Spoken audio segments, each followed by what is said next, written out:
So this is the third of the great lengthy Gospels. We've read the Samaritan woman, the man born blind, and now arguably the most dramatic of them all is the raising of Lazarus. The mystery of life and death. I don't think there's a deeper mystery than that, in our lives and in our deaths. We're in a death-denying culture, as is so often said, but I think people are pretty aware of it. You just have to open the newspaper every day. But maybe we try and run away. But it always comes to us. This very morning, just before I was to go over to the nursing home to celebrate Mass there, as we do every Sunday, I was called to the hospital next door. As you may know, we're on call there. Someone had just died in the ICU, and that I anointed last week.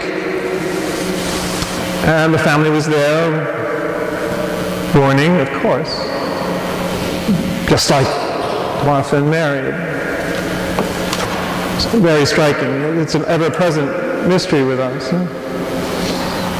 So, what should our attitude be? And one ancient writer, commenting on this gospel, said, and he wasn't joking, "Poor Lazarus. He died once, and now he's called back to this miserable life again. And then he had to die a second time.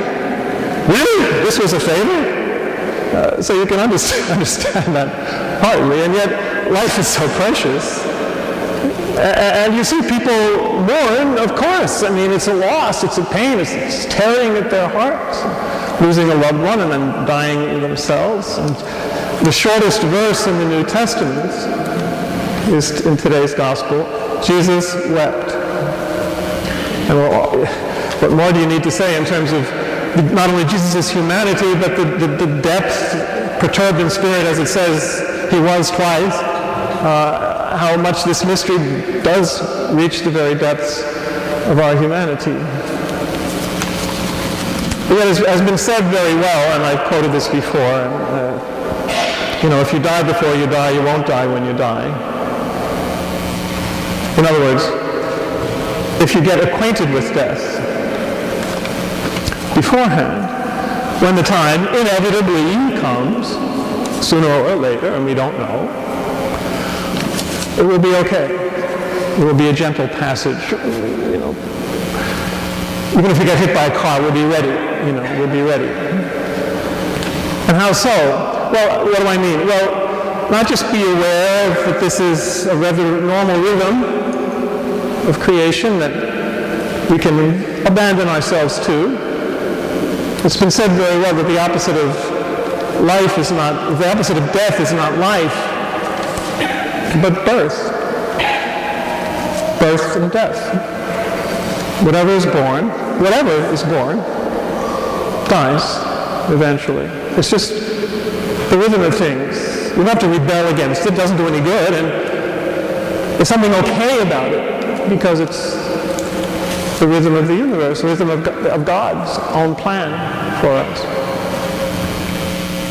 So it needn't be something horrifying in that sense. The letter to the Hebrews says that Jesus came to free us from the one who had power over death, the devil, and to free those who had been prisoners their whole life long because of the fear of death. So we can be a prisoner, of anxiety and fear and calculating, all sorts of distress. You can be a prisoner of that your whole life long. But if we're freed from the fear of death, then we're free. We can live. And we should be acquainted with death because that's what we do as Christians. We die in baptism. We're reminded on Easter Sunday. Easter Sunday's reading every year is from Colossians, one of the selections. You've died, and your life is hidden now with Christ in God. And when Christ, who is our life, appears, then we shall appear with him in glory. So we should be used to dying, to Well, letting go many times in our lives, letting go of our youth and letting go of our health, sometimes letting go of lots of things that can't cling is part of the rhythm. Just follow the rhythm. Don't cling, don't get anxious. And just live the life that Christ gives us. So birth and death are opposites, but life just changes form. Life is endless, life is infinite, life is immortal. It takes different forms, that's all. And that's what we say, we believe in Christ. That our life is hid with Christ in God. And that Christ, who is our life, will appear. And that's the message which Jesus gives to Martha today. I love that conversation where Jesus kind of almost baits her and says, you know, your brother will rise again. Waiting to see what she'll say. And she quotes the catechism, basically. She says, oh, yeah, I know, he'll rise on the last day, yes. And Jesus, looking her in the eye, no doubt, says, I am the resurrection. Not the last day. Now. I am your life. Looking you in the eye, living in your heart. He says that to us. I am the resurrection. I am the life. Whoever believes in me, even if they die, even when they die, will live. And then, the second phrase, even more astonishing, can be translated, and whoever is alive by believing in me will never die. Wow, what a promise. You can't die. You'll never die. So, of course, he says, do you believe this? And he says the same thing to us. Do you believe this? And not just as an article of the catechism, what good is that? Maybe a preliminary good, but the good comes when you so experience Christ as your life every day that you know you can't die. You know you're so alive with God's own life, filled with the Spirit and filled with His love, that your whole being is safe. That's the point of the first two readings, right? Also that even our bodies will rise. Somehow the physicality, the energy, the matter of our bodies will be included in that ultimate life that we share in Christ. So we don't have to be prisoners of fear. We don't have to cling to our youth and our appearance. And you don't have to do plastic surgery to make sure you're still okay. You're okay. And the more you just flow with the rhythm of it, the more you'll find joy in Christ. Because you can't die. It's impossible. The life of Christ is your own life.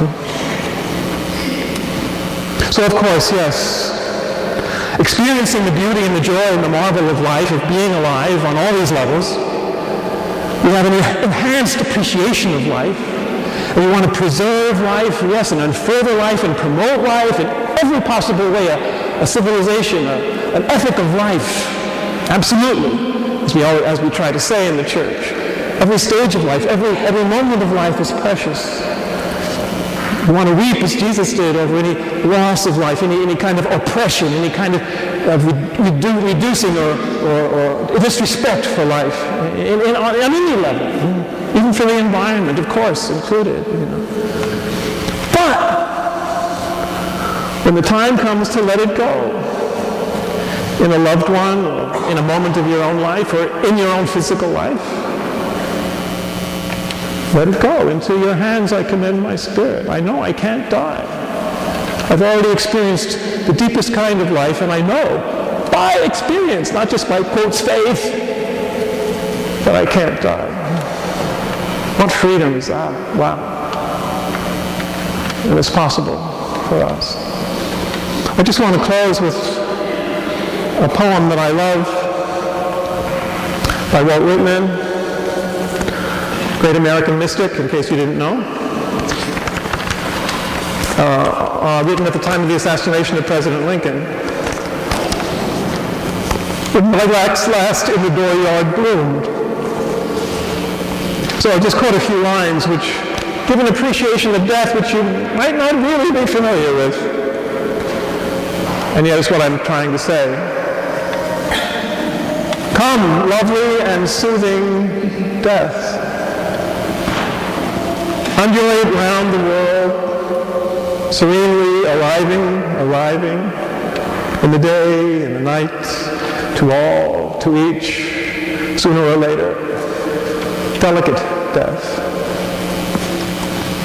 Praised be the fathomless universe for life and joy, and for objects and knowledge curious, and for love, sweet love.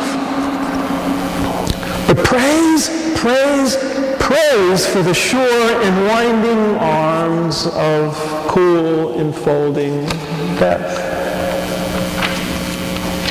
Dark mother, always gliding near with soft feet. Have none chanted for thee a chant of fullest welcome? Then I chant it for thee. I glorify thee above all. I bring thee a song that when thou must indeed come unfalteringly. Approach, strong deliveress.